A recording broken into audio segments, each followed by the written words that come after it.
बिस्मिल्लाहिर्रहमानिर्रहीम, अस्सलाम वालेकुम नाज़रीन। तकरार प्रोग्राम आप देख रहे हैं। मैं इमरान खान हूं। पाकिस्तान के चारों सूबाई दारुलहुकूमतों पे हमला किया है दहशतगर्दों ने। कराची में हमला हुआ पहले, उसके बाद लाहौर में हुआ, क्वेटा में हमले हुए, पेशावर में हमले हुए और साथ ही साथ कुरम एजेंसी में, जनूबी वज़ीरिस्तान में, मुंबई एजेंसी में, यहां पे भी दहशतगर्दों के हमले हुए हैं। दहशतगर्दी जिसे हमने खत्म कर दिया था, दहशतगर्दों की हमने कमर तोड़ दी थी और बड़ा जबरदस्त उनके खिलाफ ऑपरेशन किया था। वो कैसे दोबारा से मुतहरिक हो गए हैं, उनके पीछे कौन है, ये हमले क्या पैगाम दे रहे हैं, बड़ी इंपॉर्टेंट सूरत-ए-हाल है इस वक्त पाकिस्तान में और बड़ी खतरनाक सूरत-ए-हाल बनती जा रही है, क्योंकि ऐसा लग रहा था कि पाकिस्तान में दहशतगर्दी मुकम्मल तौर पे खत्म हो गई है और अब पाकिस्तान में अमन रहेगा, सुकून रहेगा। लेकिन आज दोबारा से दहशतगर्दी के हमले हुए हैं। खासतौर पे पेशावर में जजेस की गाड़ी को निशाना बनाया गया, जिसमें हलाकत भी हुई और इसके अलावा जजेस जो हैं वो शदीद जख्मी हुए हैं। मीडिया पर हमला, जजेस पर हमला, सिक्योरिटी फोर्सेस पर हमला और पुलिस पर हमला, ये क्या पैगाम दे रहे हैं? चार बड़े अहम जो है इदारे पाकिस्तान के रियासत के, उनके ऊपर हमला किया गया है दहशतगर्दों की जानिब से। ये मामला हैं। दूसरा, पनामा का केस 14 दिन के बाद दोबारा से आज सुप्रीम कोर्ट ऑफ पाकिस्तान में सुना गया है, जस्टिस अजमत सईद साहब की वापसी के बाद, और उसमें आज कुछ नए सवालात उठे हैं, कुछ जवाबात नए दाखिल किए गए हैं, लेकिन मामला जूं का तूं लटक रहा है। मुमकिन है कि आने वाले दिनों में यहां पेशरफ्त हो जाए, उस पर भी बात करेंगे। मेरे साथ शाह महमूद कुरैशी साहब पाकिस्तान तहरीक इंसाफ से साबिक वफाकी वजीर हैं और इस वक्त मेंबर कौमी असम्बली हैं, हमारे साथ इस्लामाबाद से मौजूद हैं। बहुत शुक्रिया आपका। मेरे साथ मायदा हमीद साहबा, मेंबर कौमी असम्बली, आपका ताल्लुक है PMLN से, इस्लामाबाद स्टूडियो में मौजूद हैं, बहुत मेहरबानी आपकी। सेनेटर शाहिद सैयद साहब अभी हमें ज्वाइन करेंगे, उनसे हम बात करेंगे, लेकिन सेनेटर सईद गनी साहब हमारे साथ मौजूद हैं पाकिस्तान पीपल्स पार्टी से और थोड़ी देर में हमारे साथ वीडियो पे मौजूद होंगे, उनसे भी मैं आज के प्रोग्राम में बात करूंगा। सबसे पहले शाह महमूद कुरैशी साहब, चारों सूबाई दारुलहुकूमतों पर हमला हो चुका है और एजेंसीज के जो एरियाज हैं, मुंबई एजेंसी, कुरम एजेंसी, जनूबी वज़ीरिस्तान, वहां पे भी अटैक हुए हैं फोर्सेस पे। ये दहशतगर्द तो सर खत्म हो गए थे, हमें खासी कामयाबी हुई थी, वो जो अमन का एक ड्यूरेशन बीच में आया था उसको वो देर पा नहीं था, या ये जो अब दहशतगर्दी की वेव आई है ये देर पा नहीं है। हम कहां खड़े हैं इस लड़ाई में? इमरान, बात यह है कि इस पे कोई शक नहीं कि पेशरफ्त हुई थी, कामयाबियां हुई थी, ज़रब अज़ब बड़ी कामयाबी से आगे बढ़ी और आपके जो कबायली इलाके हैं उनमें क्लेंजिंग हुई, कोमिंग ऑपरेशंस हुए, सब कुछ हुआ, लेकिन उसका फॉलो अप दरकार था। जो फौज से आपने तवक्कुआत वाबस्ता की थी, आपकी फौज ने डिलीवर किया और दहशतगर्दों को नकेल डाली। लेकिन उसके साथ साथ कुछ चीजें थी जो हमारी सिविलियन लीडरशिप ने और सिविलियन गवर्नमेंट ने करनी थी। मिसाल के तौर पर नेशनल एक्शन प्लान मुरतब हुआ और नेशनल एक्शन प्लान के बहुत से जुज ऐसे हैं जो अभी तक जिन पर अमल दरामद नहीं हो सका, जो जुजवी तौर पर जिन पर अमल दरामद हुआ, अब वो नहीं हुआ। उसके बारे में हुकूमत बता सकती है, वफाकी हुकूमत बता सकती है, सूबाई हुकूमतें बता सकती हैं। इसी तरह आपने फैसला किया था कि हमारा कन्विक्शन रेट जो है वो एंटी टेररिस्ट कोर्ट्स में बहुत कम था। 21वीं तरमीम की गई, मिलिट्री कोर्ट्स लाए गए 2 साल के लिए। 2 साल की मुद्दत आपको पता था कि खत्म हो रही है और जो आपने इस्लाहात करनी थी क्रिमिनल जस्टिस सिस्टम में, आपने नहीं की। क्यों नहीं की? अब तकाजा किया जा रहा है 2 साल मजीद मुद्दत दी जाए और उस पर भी जो हुकूमत के 2 हलीफ हैं, मौलाना फजल रहमान साहब, अचकजई साहब, वो मीटिंग्स में आते ही नहीं है। जो मिलिट्री कोर्ट्स की मीटिंग्स हो रही हैं, मशावरत हो रही है, पार्लिमानी लीडरों से जो डिस्कशन हो रही है, ब्रीफिंग हो रही है, वो उसमें आने की जहमत गवारा नहीं करते। वजीर दाखिला ब्रीफिंग के लिए तशरीफ नहीं लाते। तो वो जो फॉलो अप होना था, सोशल मीडिया पे आपकी जो दहशतगर्द तंजीमें हैं उनका खुला इस्तेमाल कर रही हैं, अपने पैगामात दे रही हैं, लोगों को टारगेट कर रही हैं और धमका रही हैं। तो इससे जो सारी जो पेशरफ्त हुई थी उसको कंसोलिडेट करना था और उसको कंसोलिडेट नहीं किया गया और आज वो आपको देख रहे हैं, वो रीग्रुप कर रहे हैं। और फिर जो बैरूनी अनासर हैं जो पाकिस्तान में अमन नहीं चाहते, जो पाकिस्तान में इस्तेकाम नहीं चाहते, वो अफगानिस्तान की सरजमीन को इस्तेमाल कर रहे हैं और वो पाकिस्तान के अंदर इंतशार फैलाने की कामयाब कोशिश कर रहे हैं। तो ये है सूरत हाल आज की। ठीक है मायदा हमीद साहिबा, हुकूमत की जिम्मेदारी थी कि दहशतगर्दी के खिलाफ जो ऑपरेशन हुआ उसके नतीजे में जो कामयाबियां मिली, जिसका हुकूमत ने कहा कि उनको क्रेडिट भी जाता है, उसको कंटिन्यू रखना था और एक जबरदस्त नजर रखनी थी सारे मामलात के ऊपर, लेकिन फॉलो अप ना होने की वजह से अपोजिशन का यह शिकवा है और वो आज नहीं कर रहे, वो बार बार बीच में करते रहे हैं। फॉलो अप नहीं हो पाया, आपकी तवज्जो दूसरे मामलात की तरफ गई। फॉलो अप ना होना एक वजह हो सकती है। इमरान साहब जी फरमाइए। आप सवाल मुकम्मल कर रहे थे मेरे। ठीक है, आप बात करें, आप बात करना चाह रही हैं, ठीक, आवाज चली गई। जी, मैं ये कहना चाह रही थी कि इमरान बड़ी कन्वीनियंटली ये कह दिया जाता है कि जो ज़रबे अज़ब है वो बड़ा इफेक्टिव ऑपरेशन था। लेट्स नॉट फॉरगेट कि 2013 से पहले ये ऑपरेशंस भी चलते रहे और वफाकी हुकूमत भी जो है काम करी थी, लेकिन आपको रिजल्ट्स नजर नहीं आ रहे थे। सिंध में बहुत ज्यादा जो है जराइम बढ़ गए थे और दहशतगर्दी के वाकयात भी बढ़ गए थे। लेकिन 2013 में जब ज़रबे अज़ब और नेशनल एक्शन प्लान एक कंसेंसस से चला तो तब ही हमें रिजल्ट्स नजर आना शुरू हुए। 2013 के बाद आपने अभी खुद ही प्रोग्राम में कहा कि दहशतगर्दी के वाकयात जो हैं और कराची में जो इंसिडेंट होते हैं वो कम होना शुरू हो गए और इतने कम हो गए हैं कि अब एक जो वेव आई है it's kind of a shock.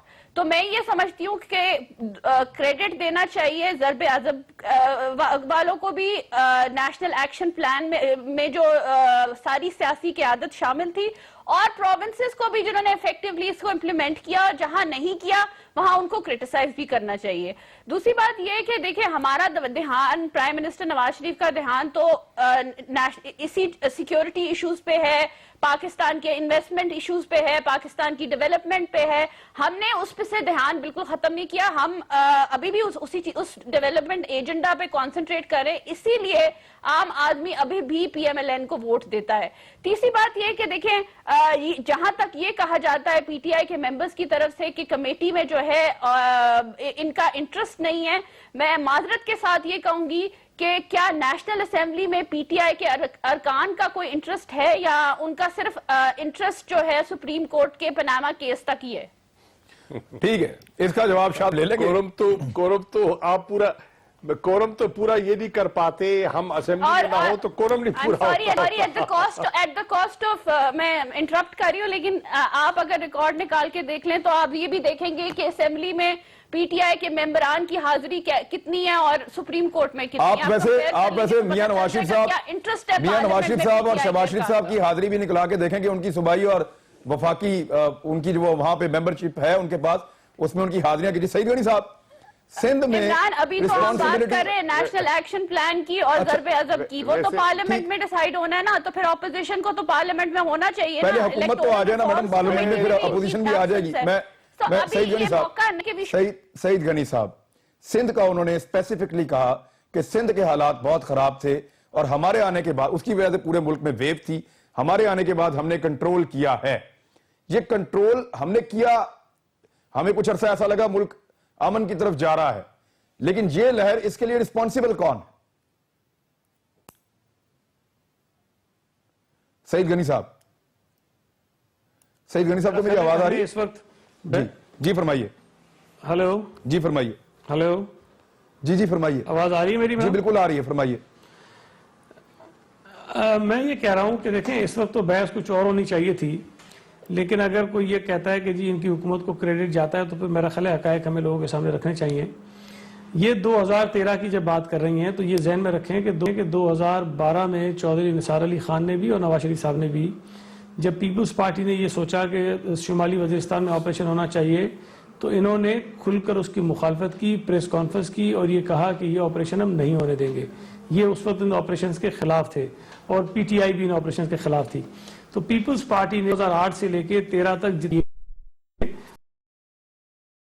लोगों को कि में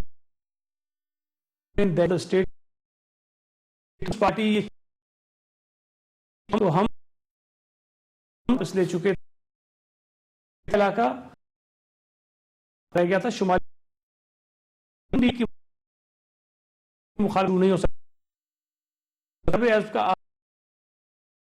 इनको तमाम पीपल्स ऑपरेशन, तो ये बात जी 13 तो कुछ होता ना थे, चले गए 2000 इलेक्शन नहीं लड़ने, तो बात निसार अली नहीं है, इतना नहीं कि ये दहशत बुज़दिल उसका थे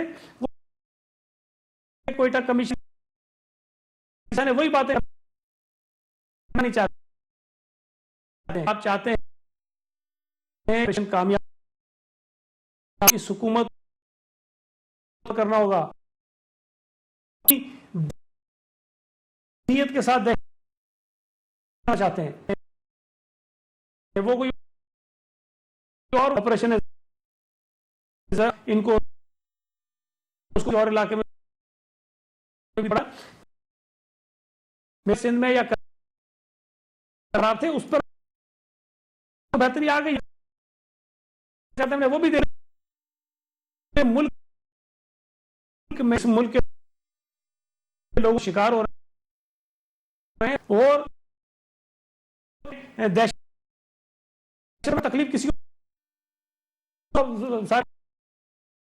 कर रहे हैं, वो तमाम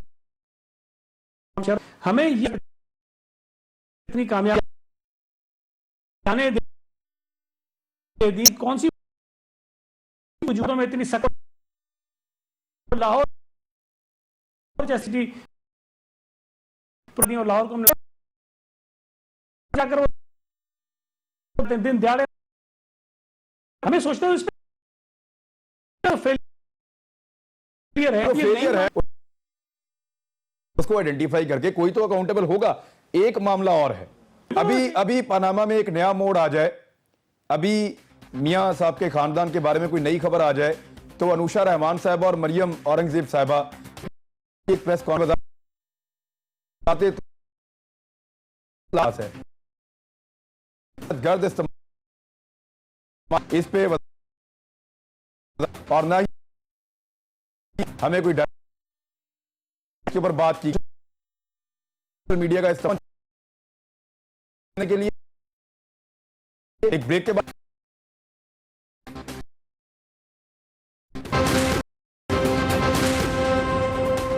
वेलकम बैक नाज़रीन। मेरे सामने नेशनल एक्शन प्लान के पूरे 20 नुकात जो हैं वो मौजूद हैं और उनमें से अगर हम गिनती करें तो आज मुकम्मल नहीं हुआ, मौत कमल दरामद, फौजी का मामला है, अदालतों का जंग मुसल्लत तो नहीं जाएगी, नेक्टा को फाल लेकिन उस पर पाबंदी पे आप देख लें कोई खास निकल की इसमें एरियाज में पाबंदी की शिकायत करने दिया जाएगा, गई है फॉर्चुनेटली है की रजिस्ट्रेशन ऑनगोइंग है, ऑलमोस्ट डन। मीडिया में दहशत इसकी से आईडीपी की है, कम्युनिकेशन नेटवर्क अनफॉर्चुनेट और सोशल का खात्मा किया, इस्तेमाल का खात्मा किया, कमी छोटे मोटे वाक़ई ऑपरेशन का बलूचिस्तान आज भी शिकायत ज्यादातर मामले पेशरफ नहीं है जिन पे बिल्कुल कुरैशी साहब सोचा के ऊपर अपना पैगाम, इस पर आप क्या नहीं है इस पे अपनी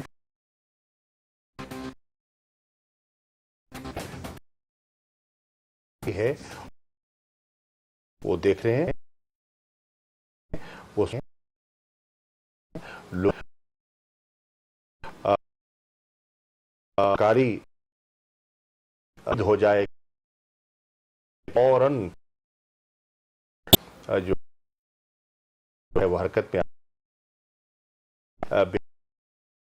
लेती है। आप शायद मिलन का अपना करता है कि छोड़ना मीडिया के खिलाफ पीपल्स पार्टी के तहरीक का ही इसी तरह मीडिया सेल मौजूद है पाकिस्तान में। क्या हुकूमत वक्त को नहीं चाहिए कि एक ऐसा मीडिया सेल भी हो जो कम से कम टेररिज्म के खिलाफ उनकी फैलाई हुई सोच को भी काउंटर करे और इसके ऊपर पाबंदी लगनी चाहिए? कुछ मीडिया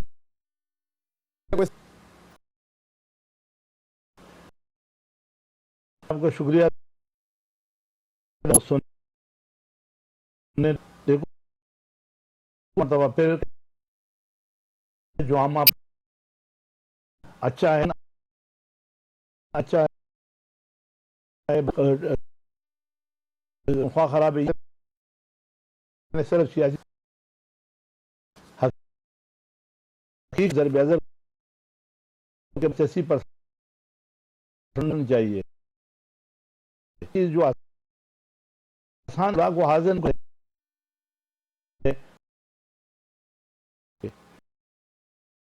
इसके और सब मेरा सवाल यह पूरा सिंध और जो देश में तो इंडिया भी दुकान से सिर्फ हम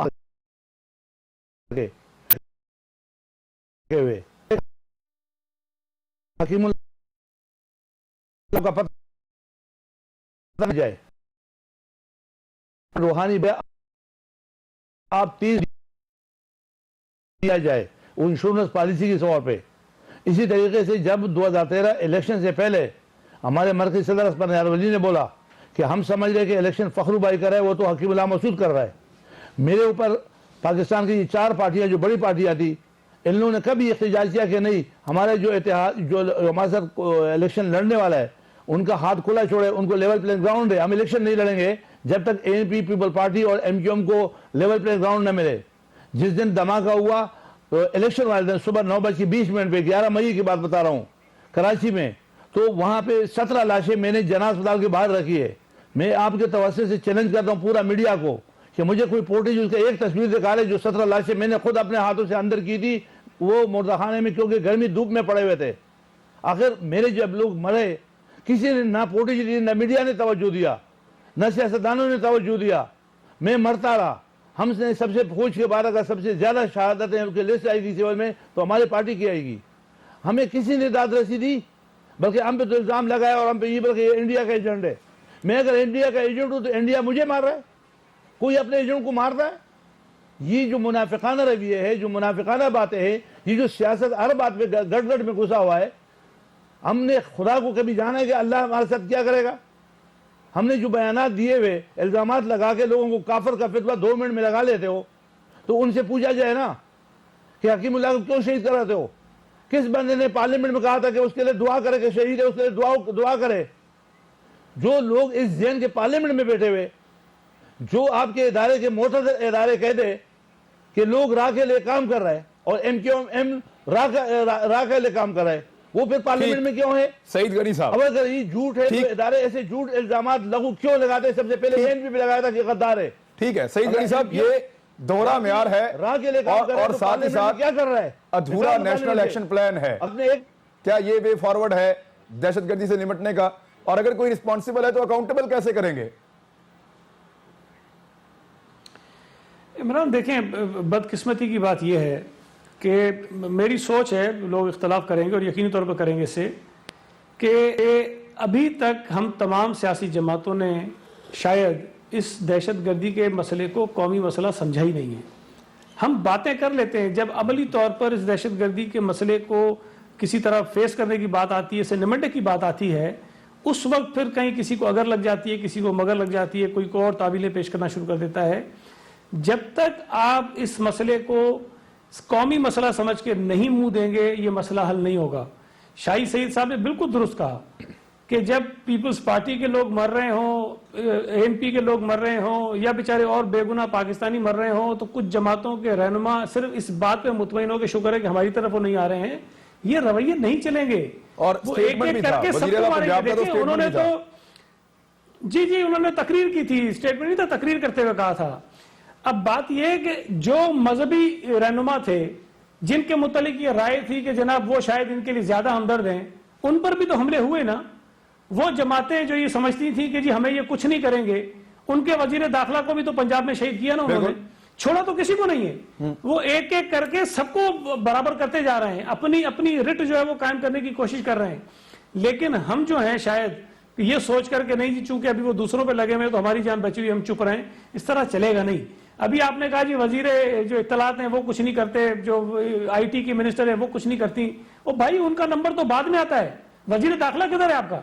मुझे बताएं ना कि कोई एक मौका दहशतगर्दी का, कोई मुझे एक वाकया बताएं चौधरी निसार अली खान की इस वजारत दाखिला के पूरे दौर का, जब वो फौरन आए हो टीवी पर या मीडिया पर या मौके पे पहुंचे हो जहां उन्होंने दहशतगर्दों को चैलेंज किया हो। जितनी सख्त जुबान वो पीपल्स पार्टी के खिलाफ इस्तेमाल करते हैं, उसकी आधी सख्त जुबान उसने जो है दहशतगर्दों के खिलाफ इस्तेमाल की हो। मुझे बताएं तो सही भाई, ये गवर्नमेंट को जवाब देना चाहिए। बिल्कुल ठीक कह रहे हैं, हमें कोई फर्क नहीं पड़ेगा, ये इसका जवाब कम से कम जो इस मुल्क के बेगुनाह लोग मारे जा रहे हैं उनका हौसला तो बुलंद होगा। कम से कम उन्हें यह तो यकीन होगा कि जो आदमी हमारी जंग लड़ रहा है उसके अंदर कुछ हिम्मत और हौसला है कि नहीं है। ठीक है माहिदा साहिबा, कोई हौसला तो बढ़ाएं, वजीर दाब से कहें। और दूसरा, आपने क्या असेसमेंट कर ली है कि दहशतगर्दी की ये नई वेव क्यों है, इसके पीछे कौन है और इससे कैसे निपटना है?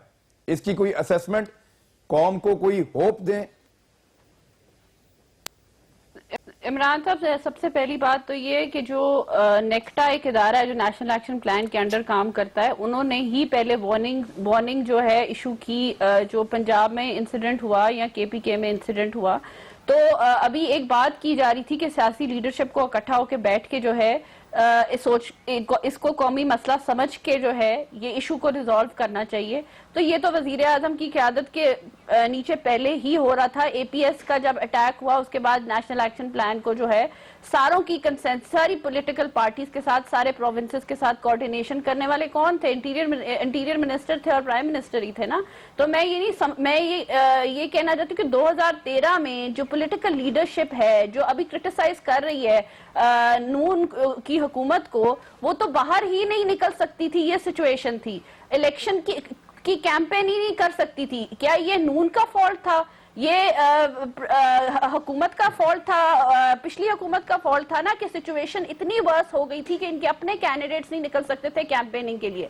बात ये अभी जो सिचुएशन है इसके पीछे क्या है? लेकिन कल इमरान खान साहब ने स्टेटमेंट दी कि इंस्टीट्यूशंस जो हैं जिस तरह की पंजाब पुलिस है उनको सुधारने की जरूरत है।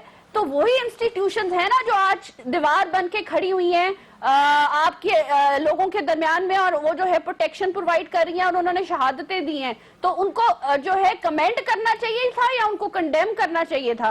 और मैं ये समझती हूँ कि अगर हम प्रोविंसेस का किरदार देखें तो वो भी प्रोएक्टिव होना चाहिए। अगर आपकी बात, अगर आप डीआईजी साहब की तरफ इशारा कर रही हैं कि तो उनकी शहादत तो इंतहाई मादरत के साथ ये कंट्रोवर्शियल हो सकता है, लेकिन मुझे हकीकत बोलने में कोई हर्ज नहीं है। डीआईजी साहब दहशतगर्दों के निशाने पर थे, उनको धमकियां मिल रही थी। एक तो उनको ट्रैफिक की ड्यूटी पे लगाना और फिर उनको ट्रैफिक खुलवाने के लिए उनका सड़क पे मौजूद होना, ये उनकी सिक्योरिटी पे सवालिया निशान है। फिर उनके किसी गार्ड ने दहशतगर्द को उनके पास आने से नहीं रोका, ये भी एक सवालिया निशान है। तो इसको सिक्योरिटी लैप्स कहते हैं। इसको कहते हैं कि पूरी अहलियत के साथ दहशतगर्दी का मुकाबला ना करना। ब्रेक के बाद वापस आते हैं, फिर बात करें।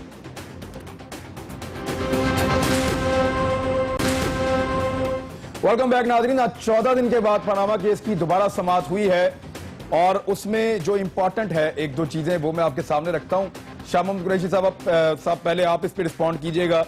एक तो मरियम नवाज साहिबा का ये जो स्टेटमेंट था कि मेरी तो पाकिस्तान में भी कोई प्रॉपर्टी नहीं है, ये हीट ऑफ द मूवमेंट इसको करार दिया है अदालत के अंदर। दूसरा मामला ये है कि जो सवालात अदालत ने उठाए थे उसके जवाब में हसन और हुसैन नवाज के वकील ने यह कहा कि मुअक्कल की दस्तावेजात के खिलाफ कोई सबूत अपोजिशन की जानिब से फराहम नहीं किया गया, मजीद दस्तावेजात फराहम करना हमारी जिम्मेदारी नहीं है। साथ ही साथ उन्होंने कहा कि अदालत एक तफ्तीश तलब मामले पर तफ्तीश का इख्तियार रखती है, ये सवाल उठाया।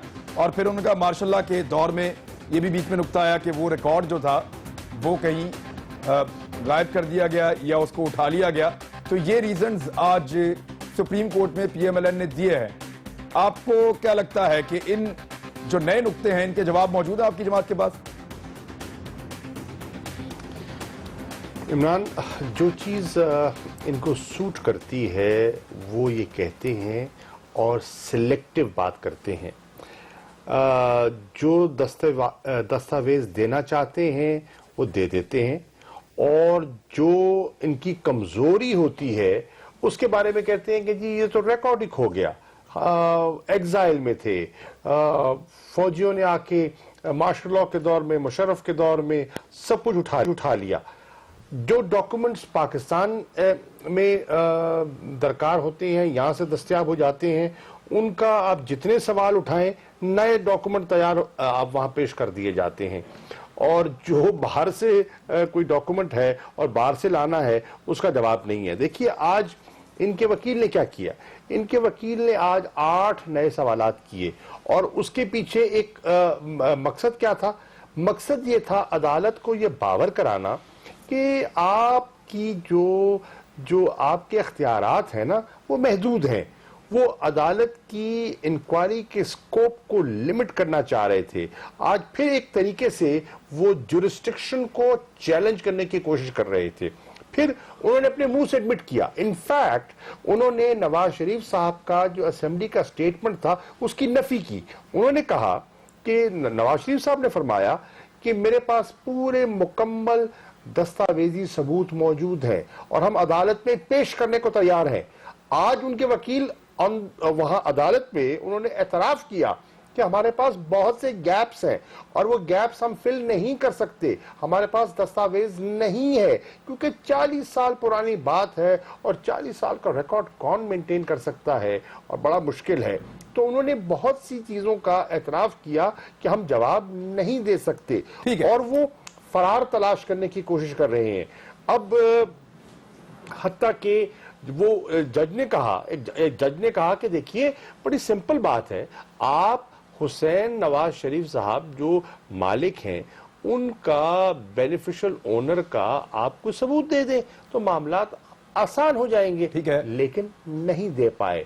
मनी ट्रेल ये नहीं दे सकते, सबूत ये नहीं दे सकते, और फिर एक वकील दूसरे वकील की तरफ अपना बक पास करता है और वो है कि उनने जवाब देना है। रिस्पोंडेंट 1 फेंकता है 6, 7, 8 की तरफ, 6, 7, 8 का वकील फेंकता है 10वें की तरफ, और कोई आए बाएं शाएं। और आज अदालत कह गई कि देखिए पासिंग हो रही है, ठीक है, मैं आप गैम्बलिंग कर रहे हैं, खुदा रे अपने जो अपना स्टेटमेंट देना खत्म कीजिए और let's get on to the job. मुझे मायजा से इसका मैं जवाब एक नुक्ता और सईद गनी साहब बड़ा इंपॉर्टेंट आज अदालत ने उठाया और सामने की बात है, बड़ा ऑब्वियस कि अगर आपके 2 बच्चे बरतानिया में पढ़ रहे थे तो आपने 4 फ्लैट क्यों रखे हुए थे?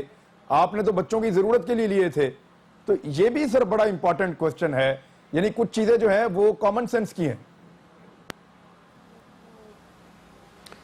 इमरान, कॉमन सेंस के मुताबिक तो सारी चीजें सामने पड़ी हैं, इसमें तो कोई दूसरी राय नहीं है। सारी दुनिया को पता है मियां साहब के फ्लैट हैं और सारी दुनिया को पता है कि 90s से हैं, सारी दुनिया को पता है कि पैसे यहां से गए हैं।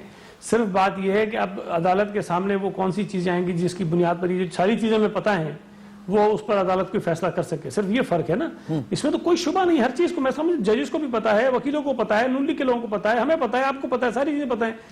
लेकिन प्रॉब्लम मेरा ख्याल है कि एक जो आएगा, जो शायद जिसका इजहार गालिबन आज जजेस ने किया भी है कि सुप्रीम कोर्ट आर्टिकल 184 के अंदर कितना जो है वो चीजों को देख सकता है, उसका इख्तियार कितना है। वो अलग बात है कि पहले नून लीग के लोगों ने कहा था कि हम इस पर नहीं जाएंगे, जो उसकी लिमिटेशंस हैं उस पर, लेकिन अब जब फंसेंगे तो वो जाएंगे उस तरफ। और दूसरी बात यह है कि जितने सारे डॉक्यूमेंट्स अदालतों के सामने इस वक्त हैं वो सारे फोटोकॉपीज हैं और या ईमेल्स हैं या अखबारी जो कटिंग्स हैं वो हैं। तो पीपल्स पार्टी की अगर हुकूमत हो या उनका कोई वजीर आजम हो या उनका कोई वजीर हो, उनके खिलाफ तो ये शायद जो है शवायद जो हैं वो काबिले अमल हो सकते हैं, इनके खिलाफ कोई इंक्वायरी हो सकती है, लेकिन वैसे उसूली तौर पर शायद अदालतों में इन चीज़ों को तस्लीम नहीं किया जाता है। इसीलिए हमारा पहले दिन से ये कहना था कि एक बाइख्तियार कमीशन बनाया जाए और नए कानून के तहत बनाया जाए ताकि ये सारी जो चीजें जो जान चुराने की कोशिशें की जा रही हैं वो रास्ते इनके बंद किए जा सकें। और जितनी डॉक्यूमेंट्स आपको पनामा से दरकार हैं, बरतानिया से दरकार हैं या किसी और मुल्क से दरकार हैं, वो सारी चीजें कलेक्ट कर आप लेकर आ जाइए ताकि किसी को यहां से भागने का मौका न मिले। लेकिन बहरहाल सईद गनी साहब, ये जिस तरह का जो माहौल अब बन चुका है सुप्रीम कोर्ट में, जितने सवालात उठाए गए हैं, जिस तरह के खतूत आ गए हैं कतरी, अब तो सर TOR बिल्कुल नहीं बनते या अब तो बिल्कुल ही सूट नहीं करते। लेकिन एक बुनियादी चीज आपको याद कर रहा हूं, मैं शायद भूल गए होंगे चूंकि 2-4-5 महीने पुरानी बात हो गई है। जब वो TORs की कमेटी बनी तो मैं भी उसमें मीटिंग में था, शायद मखदूम साहब भी, शाह महमूद कुरैशी साहब भी होंगे। उस वक्त हुकूमती मौक़िफ़ ये था कि ऑपोजिशन के जो TORs हैं वो वजीर आजम स्पेसिफिक हैं, वो सिर्फ वजीर आजम को सजा दिलाने की बात करते हैं, उनको उनकी फैमिली को फंसाना चाहते हैं। हालांकि हम ये कह रहे थे कि इस पनामा के अंदर जितने लोगों के नाम हैं, चाहे वो पीपल्स पार्टी के हैं चाहे किसी और जमात के हैं, उन सबके खिलाफ एक ही कानून के मुताबिक कार्रवाई हो जाए। आगाज जो है वो वजीर आजम से, इसलिए कि पाकिस्तान के वजीर आजम है, ठीक है। लेकिन उस वक्त ये नहीं माने और अब वजीर आजम सुप्रीम कोर्ट में जो कार्रवाई हो रही है, क्या वो वजीर आजम स्पेसिफिक नहीं है? बिल्कुल सही है। तो ये मैं समझता हूं कि खुद सही वक्त पर सही फैसले नहीं कर सके। ये ज्यादा बेहतर होता कि वजीर आजम और उनकी फैमिली के साथ साथ उन 600 या 500 या 400 जितने लोग हैं उन सबके खिलाफ कार्रवाई हो रही होती। अब तक मामला बहुत आगे बढ़ गया होता। सईद गनी साहब, ठीक है, मुझे एक ब्रेक लेनी है, मैं ब्रेक से वापस आता हूं। मायदा साहिबा के लिए मैं सवाल छोड़ के जा रहा हूं। उन्होंने कहा हीट ऑफ द मूवमेंट था जो मरियम नवाज साहब ने कहा मेरी सेंट्रल लंदन में तो क्या, मेरी तो पाकिस्तान में भी कोई प्रॉपर्टी नहीं है। तो क्या जरदारी साहब का जो स्टेटमेंट था कि ईंट से ईंट बजा देंगे, और इमरान खान साहब का जो स्टेटमेंट था, मुझे एक याद है वो अंपायर की उंगली वाला, ये भी हीट ऑफ द मूवमेंट हो सकते हैं या उनको मार्जिन नहीं मिलेगा? आपको मिलेगा। ब्रेक के बाद पूछते हैं, फिर वापस आते हैं।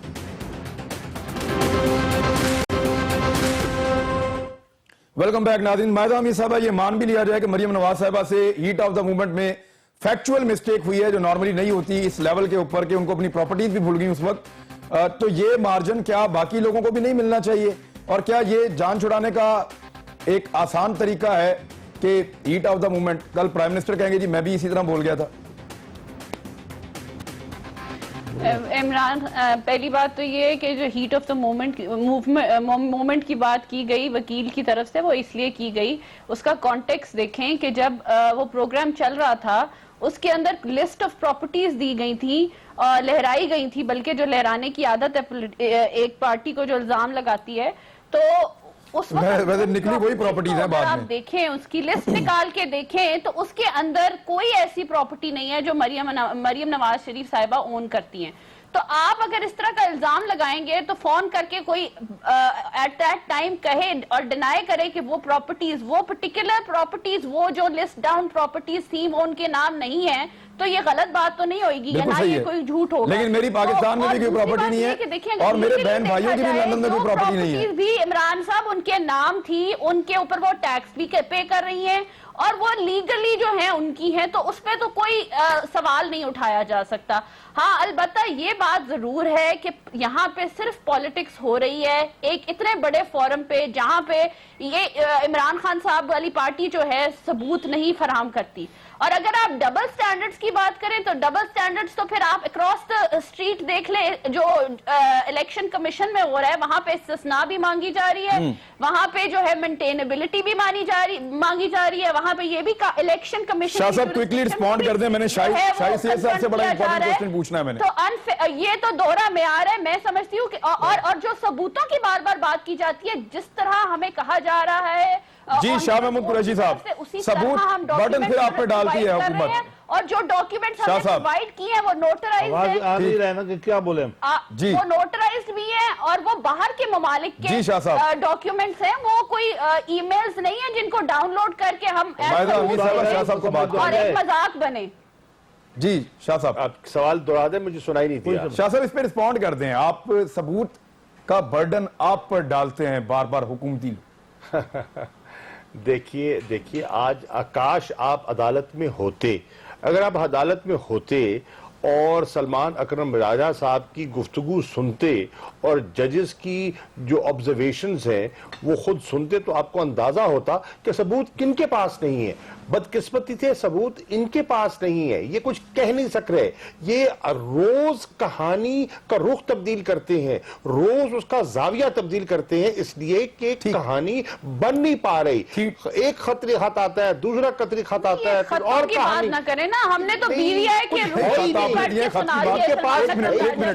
मिनट मुझे शायद लॉयर ने क्या दिया। द पॉइंट इज दैट हमारी शायद साहब पनामा के अंदर धंसे हुए हुक्मरान और अपोजिशन दहशतगर्दी से लड़ेंगे सर।